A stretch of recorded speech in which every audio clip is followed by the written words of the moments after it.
Welcome to the podcast series The New Student Pharmacist, where we discuss chemistry and pharmacy, as well as leaders in pharmacy careers, community, and chemistry and pharmacy research. We encourage you to support the work we are doing and follow us on Spotify and Apple Podcasts by subscribing for free. Note, the views on the podcast represent those of my guest and I.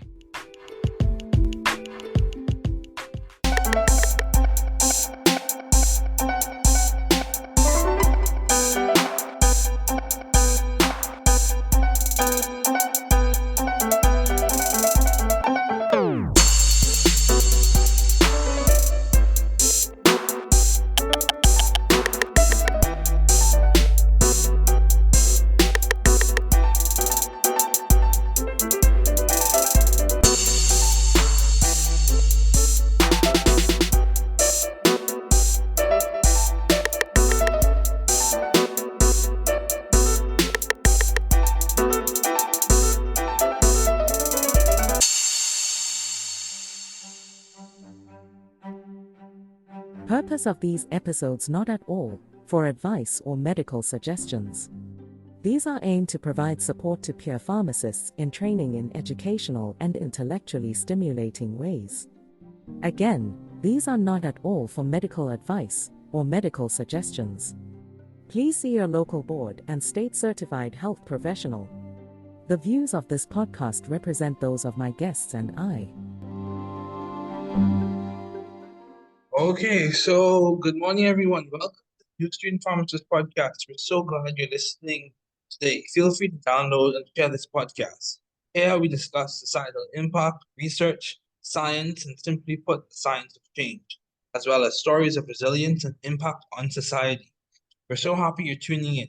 My guest today is Frank Figliuzzi, a senior national security and intelligence analyst at NBC News and former assistant director for Counterintelligence, the FBI. With a distinguished career in public service and a commitment to integrity, Frank has valuable insights to share on resilience, leadership, and strategic adaptation. Frank, thanks for joining me today. His website is frankfigliuzzi.com, and he also has his latest book, Long Haul: Hunting the Highway Serial Killers.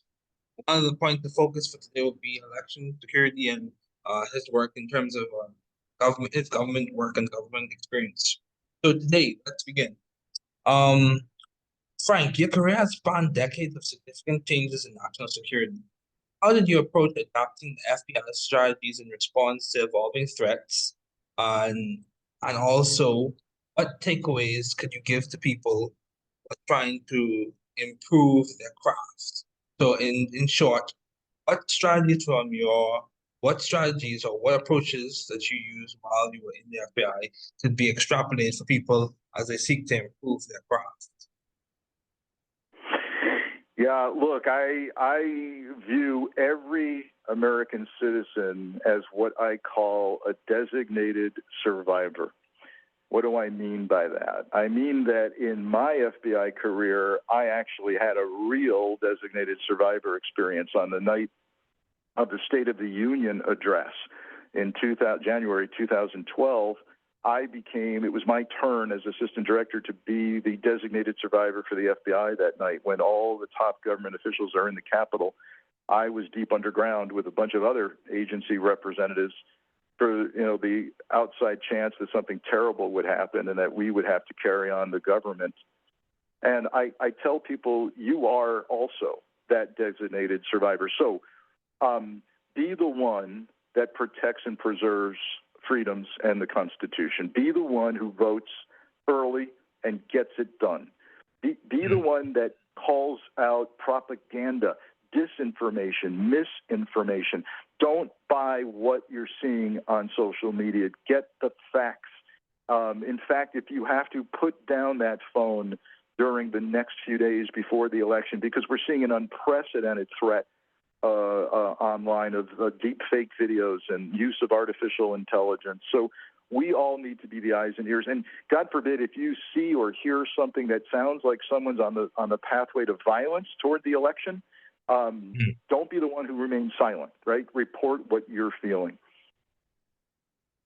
Yeah, that's very important. I completely agree with you, being able to combat misinformation and disinformation, and also recognize. My question to you is, leading counterintelligence efforts is undoubtedly demanding. What mindset or principles help you maintain resilience in such a critical and high-pressure role? A great question, because it happens to be addressed in my very first book, The FBI Way, Inside the Bureau's Code of Excellence, where I write about values-based performance under stress, right? The FBI, no matter how you feel about the FBI, you've got to acknowledge they deal with life and death issues every single day. They do get it right most of the time.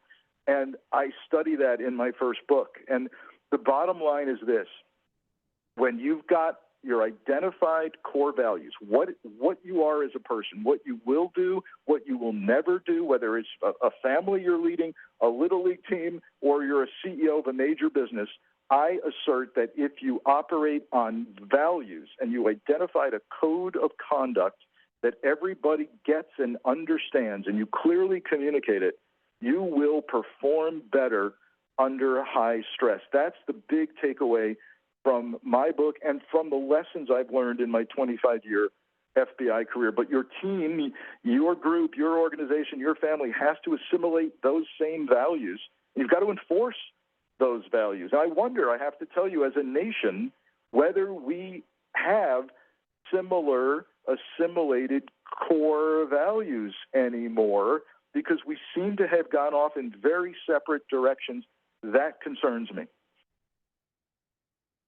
So yeah, it's interesting you bring up this concept of values, because I'm also someone who's really adamant about my values, my faith perspectives, and all those other types of things. So what do you think can contribute to us coming back on track if you perceive us to be a little bit off course? What do you think? Do you think it's us putting more emphasis on our civic advocacy, so like really participating in elections to influence policy, or do you think it's a multi-pronged approach in which we're advocating for civic change, advocating for personal change, personal growth, advocating for improvement in family life? And what do you think would contribute to us starting the journey to coming back on track? Yeah, I'm very concerned about this and whether it's even possible. I'll be honest, I try to be optimistic, and I think we will come through this period of history, but I don't know how long this period is going to last, where we're deeply divided. I started questioning whether we're still teaching civics in schools, whether we're teaching history properly, whether we understand what's happened globally with regard to fascism, with regard to Nazism, because history absolutely repeats itself. And when I started seeing what happened on January 6th at the Capitol and the violence against police officers and the property damage and the attempt to overturn an election and the peaceful transfer of power, one of the first questions I asked myself was, are we still teaching civics and what it means to run a democracy anymore? So the part of this answer, and it's multi-pronged, as you said, is at the education system getting back on track and understanding our core values as a nation. This plays into whether we can be resilient. I mean, if we had another 9/11 attack, would we immediately start getting political and start blaming it on somebody, or can we unite as a country? We had a global pandemic that was killing millions of people around the world, and we couldn't agree on whether or not to wear a mask. We were fighting each other. How can we be resilient? We've got to get back on track. We've got to teach the right values. Social media has been a huge negative in this regard, because it simply gets us into these echo chambers that we never get out of. We never get up and see sunshine and start getting other people's opinions. We've got to listen to our fellow citizens and try to understand where they're coming from. Yeah, I agree with you. I completely agree with you. Yeah, what you're saying is completely correct. So effective security involves collaboration with diverse stakeholders. How do you foster strong partnerships within and outside of your work to address complex challenges? Yeah, I mean, part of that is seeking diverse opinions. If you automatically dismiss people, so I'll give you an example in my own life. I've met people, neighbors. You know, hey, what do you do for a living? Oh, I'm an analyst on NBC News. Oh, I don't listen to NBC News. I'm not allowed to. It's fake news. Okay, so look, we've just said hello for the first time, right? And you're dismissing what I do for a living. That's bad. That's not good. I make an effort in my life to listen to all opinions. I watch Fox News because I want to understand the other side of the equation. And you've got to do that. Learn what your neighbors are thinking and show some acknowledgement of where they're coming from. Yeah, making space for differences and making space for diversity in opinions, recognizing that no one knows everything. We all have each day is a gift and an opportunity to learn not just about yourself but about other people. I completely agree with you on that. So in terms of uncertainty, I'm always impressed with some of the armed services and government officials that I meet. It always points me to this question. You know, what drives you? What keeps you going? You have done a lot. You're currently doing all these things with NBC News. What gets you going and keeps you going? Is it like a perspective, a belief system, a core set of fundamental values, a mission statement? What keeps you going, Mr. Figliuzzi? Yeah, I appreciate the question. Look, I view, even though I am quote unquote retired, 25 years in the Bureau, I view my mission and my oath as continuing. So the work I'm doing now is writing, speaking, being an analyst on national television is an extension of my mission and an extension of my oath. And so people who think, well, you must come from this particular side of the political aisle if you're doing this or doing that or opposing this or that. I'm not. I'm actually above that political fray in my mind because I am the national security guy. I am identifying threats and calling them out and offering ways to mitigate them. So I view that as my continued mission and part of the reason why I'm here, to simply continue the mission. Okay. Yes, I understand. I understand that continuity is something that gives you drive. So, how do you maintain a clear vision and guide others through moments of unpredictability and uncertainty? What are some of the key milestones and key pillars of thought that you employ when you are in moments of unpredictability and uncertainty? Yeah, thanks for asking. That too is part of my book, The FBI Way. The book, each chapter of the book starts with the letter C. I call it the 7 C's of performing under high stress. And the last chapter of the book, I deliberately chose the title of consistency. So when you're under severe stress, often it's human nature to say, hey, I've never seen this happen before. There's got to be some new, different way of doing things. I've got to figure out some new way of doing this. And that's wrong.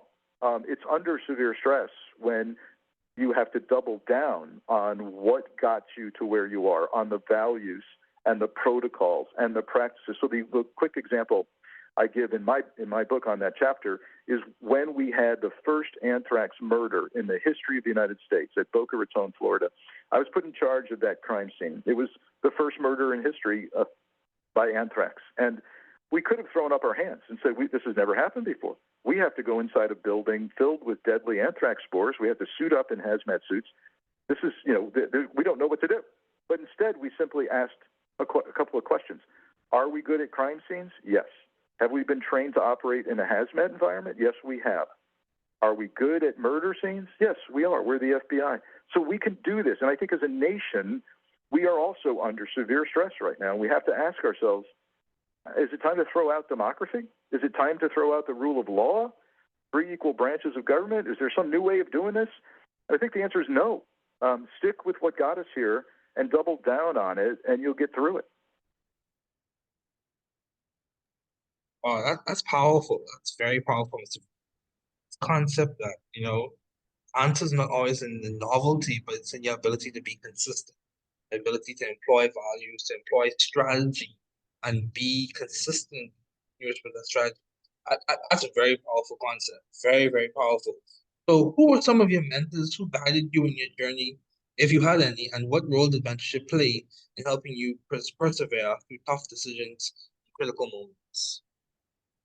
Yeah. So first, we've got to start with how we were raised, and I do in the first chapter of the FBI Way talk about being raised in a home where it was instilled in me that the world is filled with good and bad, and you have to be on the side of good, and you've got to identify the bad and filter out what should not be a part of your life. And so that with being raised like that, I knew I wanted to get into justice work, and I eventually decided I wanted to go to law school and learn the law, and then enforce the law. And I had opportunities to practice the law, but I said, you know what, I want to actually be on the street fighting this battle, and I joined the FBI, and that's been everything to me. In terms of mentors throughout my career, there have been leaders who taught me how to be a great leader. And you learn things about, things that you won't do as a leader too. You have some bad leaders, and you have to learn from them, right? You tend to dismiss a not great leader, but then you should ask yourself, what is it that's not making this person the great leader? So I've had both, and learned from that as well. Yeah, I completely agree with you. I think you also bring up another concept, being teachable, recognizing that even in experiences that may not be comfortable, those uncomfortable experiences could be crucible for your own development, and then also this idea that, the person may not be operating in a way that you may deem appropriate, deem right, but even in that, one of the things you do, you identify the bad and recognize that as I move forward in my own leadership development, those are some of the traits that I will not exhibit because I recognize those are bad from my own experience.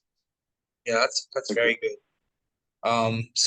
What advice would you offer to young professionals who aspire to pursue leadership roles, particularly in fields where adaptability and resilience are crucial? Yeah, I worry today that, and I don't want to paint an entire generation with anything because it's just not accurate, but I worry about resilience today. We already talked about breaking out into fights over masks during the COVID pandemic, and we're seeing fights break out now at election places. I just saw something yesterday at a place, and we can't do that. We've got to build young people who can face adversity.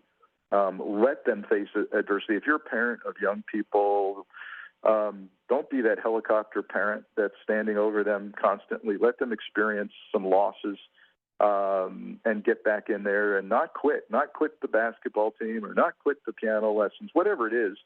Help them to stick with something until the end and adapt the idea of losing and coming back from that. That's something I think we're going to miss if we're not careful. Sticking to core values, knowing your core values, and sticking with them constantly, and checking yourself and being accountable to somebody else. Have somebody in your life who you can say, hey, did I do this right? Could I do this better? That's really essential as well. Yeah, I completely agree with you. Having feedback for people to give you advice and also give you responses on how you're doing personally, professionally. Yeah, so I completely agree with you on that. And also, you bring up an important point. Resilience is tied to being realistic.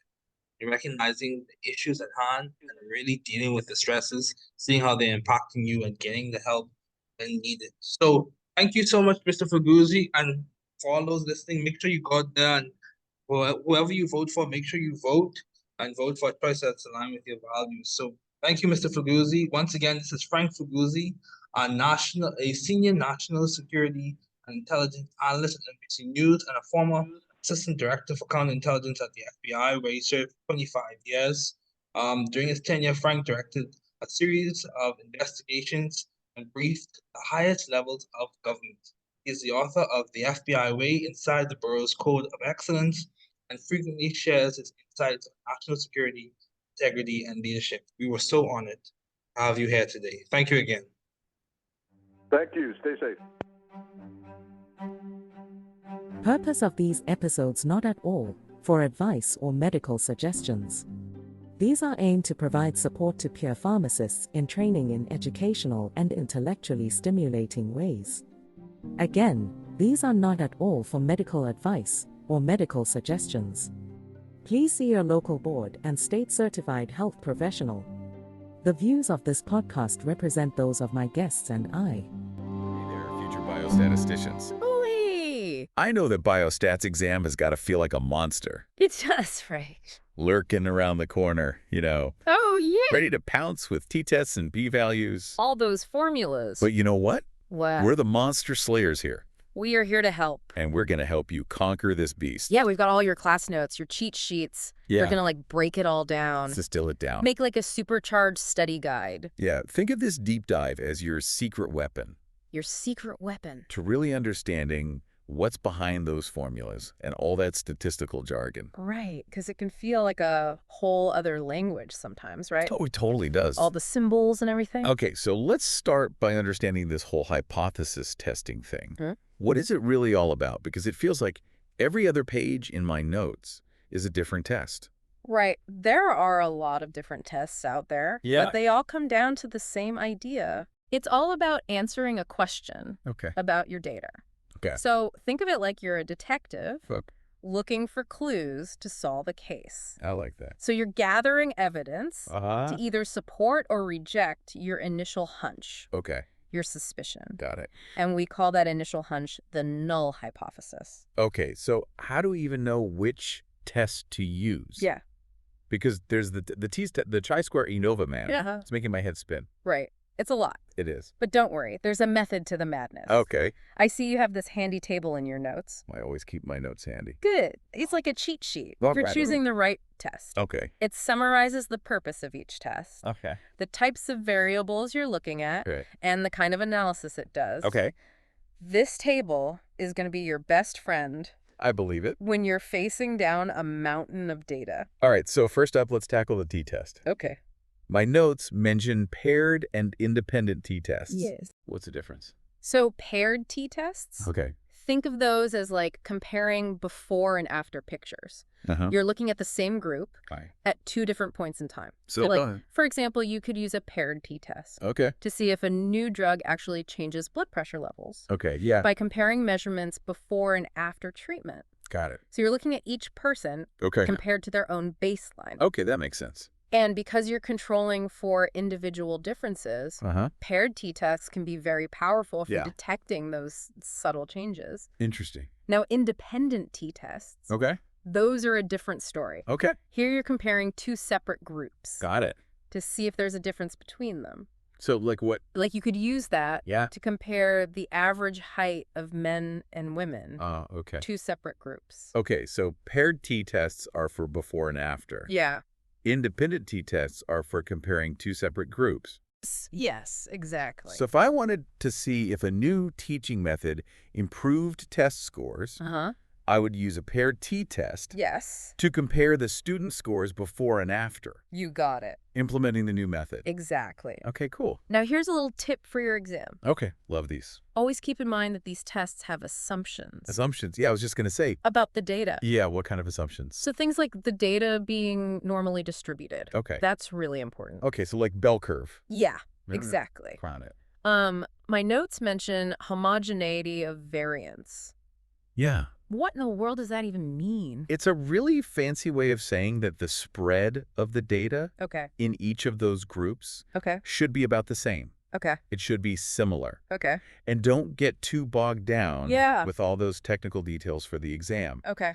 But remember that checking these assumptions is important Yeah. to make sure that your results are reliable. So it's like making sure you have a good foundation Yes, exactly. before you start building a house. Exactly. You want to make sure it's solid. Foundation checked. Yes. Okay, so we've conquered t-tests. We did it. What's next on our biostats adventure? All right, let's level up Okay, to ANOVA, okay, which stands for Analysis of Variance. okay, I've seen that. It's like a t-test on steroids. Whoa, okay. So we use ANOVA when we want to compare the means Yeah. of 3 or more groups. So if I wanted to compare the effectiveness Uh-huh. of 3 different types of pain relievers, I would use ANOVA. Exactly. Okay. So let's say you have 3 groups of people Okay. with headaches. Right. One group gets aspirin, Okay. one group gets ibuprofen, Got it. and one gets a placebo. Yeah.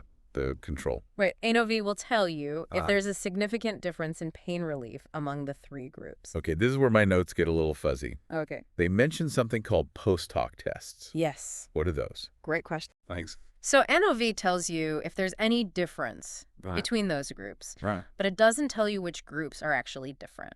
Oh. So post hoc tests are like detectives that come in to solve the mystery to figure out exactly where those differences lie. So Inovia throws a party, Yes. and post-hoc tests are the guest list. I like that analogy. Thanks. So there are a bunch of different post hoc tests. Oh, no. Don't worry. Hey. Like Tukey's, HSD, Yep. Bonferroni correction. Right. They each have their own quirks. Yeah. They're better suited for certain situations. Okay. But for your exam, Yeah. it's helpful to be familiar with the names, Oh. the general ideas. All right. But don't stress too much about every detail of Okay. each one. Got it. Focus on understanding why we use them Okay. and what they tell us about our data. That makes sense. Does that make sense? Yeah. So NOV is a powerful tool when we're dealing with more than 2 groups. It's like a staple Yeah. in biostatistics, Uh-huh. especially in research clinical trials. Okay. Now, ready to dive into the world of relationships between variables. I'm ready. Bring it on. All right. What's next on our statistical journey? Let's talk about correlation, which is all about measuring how 2 continuous variables move together. Okay. It's like watching a dance. Okay. I like that. Are they moving in sync Okay. or are they doing their own thing? All right. Let's find out. Okay. And the star of this show Okay. is the Pearson correlation coefficient. I've heard of that. It's represented by the letter R, Oh, yeah. and it tells us the strength and direction Okay. of the linear relationship Right. between those 2 variables that you're looking at. Oh, yeah. I remember. Yeah. It can range from like -1 to 1. Exactly. But what does that actually tell us? So think of it like this. Okay. An R value of 1 means you have a perfect positive correlation. So as one variable goes up, Yeah. the other goes up Okay. in perfect lockstep. Got it. So a classic example is height and shoe size. Okay. Yeah. Generally, taller people have larger feet. Makes sense. So an R value of -1 would mean the opposite. Okay. As one variable goes up, the other goes down. So like exercise and body weight. Exactly. The more you exercise, Uh-huh. potentially your weight goes down. Yes, generally, yes. Okay. That's a negative correlation. Got it. And an R of 0 Okay. means there's no linear relationship at all. So the variables are just doing their own thing. Exactly. Right. Like the number of cats you own Yeah. and Yep. your favorite ice cream flavor.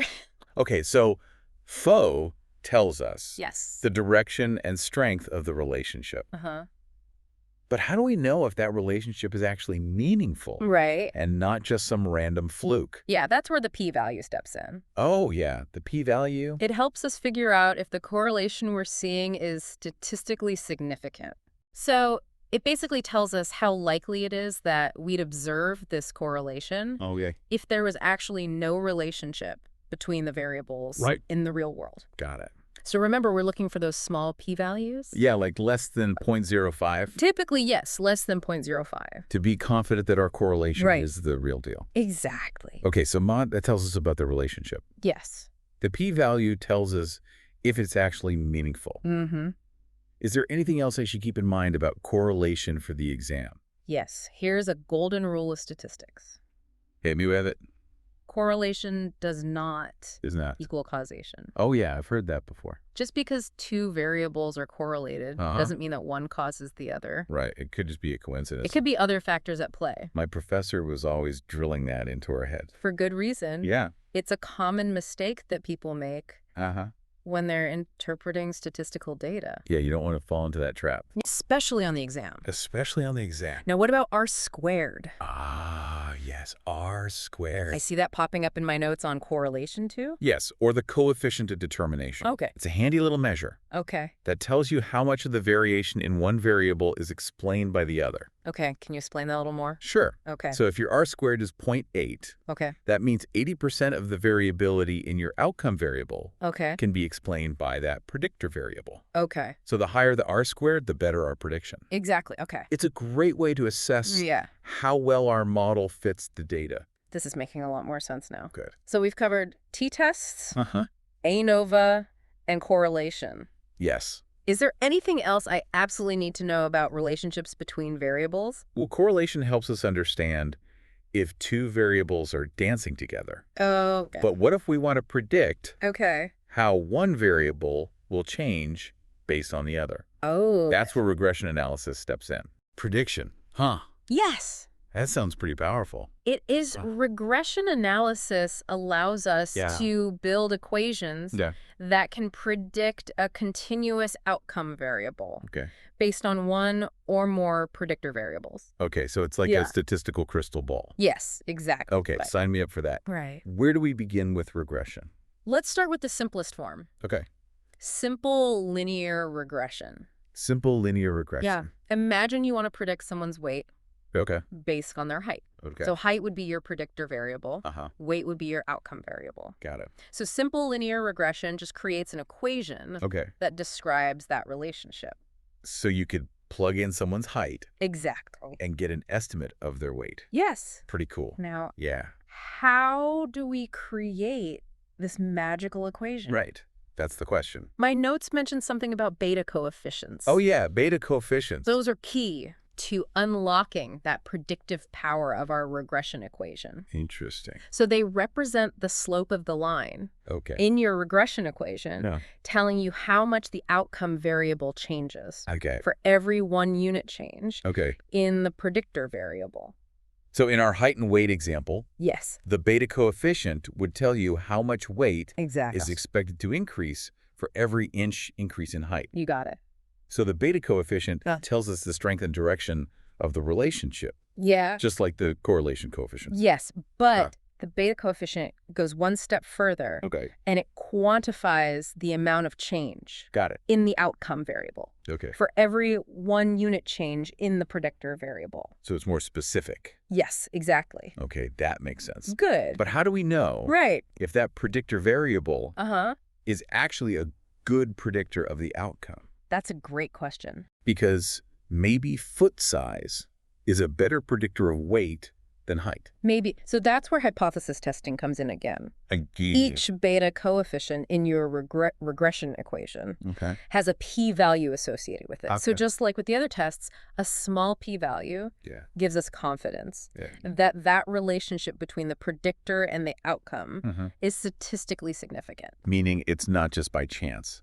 Exactly. Okay, so we're looking for those small p-values again. Yes. Those are our green light to say, hey, this predictor variable is actually doing something. Exactly. And remember R squared Yes. from our correlation discussion? Mm-hmm. Well, it makes a comeback in regression analysis too. It does. In simple linear regression, Yeah. R squared tells you how much of that variation in the outcome variable Mm-hmm. is explained by the predictor variable. Exactly. So it's like a measure of Yeah. how well our model fits the data. Uh-huh. Higher R squared. Yeah, yeah. It means our model is doing a better job of explaining what's going on. Exactly. This is starting to click. Good. So simple linear regression Yes. helps us predict an outcome based on one predictor variable. Right. But what if we have multiple predictors? Great question. Like maybe we want to predict weight Okay. based on height, age, and activity level. That's where multiple linear regression comes in. Okay. It allows us to consider the combined effects All right. of multiple predictor variables on the outcome variable. So imagine trying to predict blood pressure. Uh-huh. You could include predictor variables like age, weight, Yeah. exercise habits, family history. Exactly. Wow, that's a lot of information to juggle. It is. How do we even interpret those beta coefficients when we have multiple predictors? That's a great question. Does each one tell us how much that particular predictor Right. influences the outcome regardless of the other predictors? Well, not quite. Okay. Here's where things get interesting. In multiple linear regression, Yeah. each beta coefficient represents the change in the outcome variable Okay. for a 1 unit change in the corresponding predictor variable, Okay. holding all other predictors constant. Holding all other predictors constant. Yeah. Could you give me an example? Sure. My brain is starting to feel a bit fried. No problem. Thanks. Let's go back to that blood pressure example. Okay. If we're looking at age, weight, and exercise habits as predictors, Uh-huh. the beta coefficient for weight would tell you Okay. how much blood pressure is expected to change Okay. for every 1 pound increase in weight, Got it. assuming that age and exercise habits stay the same. That makes sense. Good. So each beta coefficient tells us Yes. the unique contribution of that predictor, Right. independent of the other predictors. Uh-huh. It's like we're isolating the effect Exactly. of each predictor, Yes. one at a time. You got it. That's pretty neat. It is. And that's one of the most powerful aspects of multiple linear regression. Exactly. It allows us to tease apart the individual contributions Yes. of different factors and understand how they work together Right. to influence the outcome. Yes. This is starting to feel a lot less intimidating. Good. But I see something here in my notes about dummy variables. Ah, yes. Dummy variables. What are those? So dummy variables. Ryan, why do we need them? Uh-huh. My professor mentioned something about using them for categorical variables.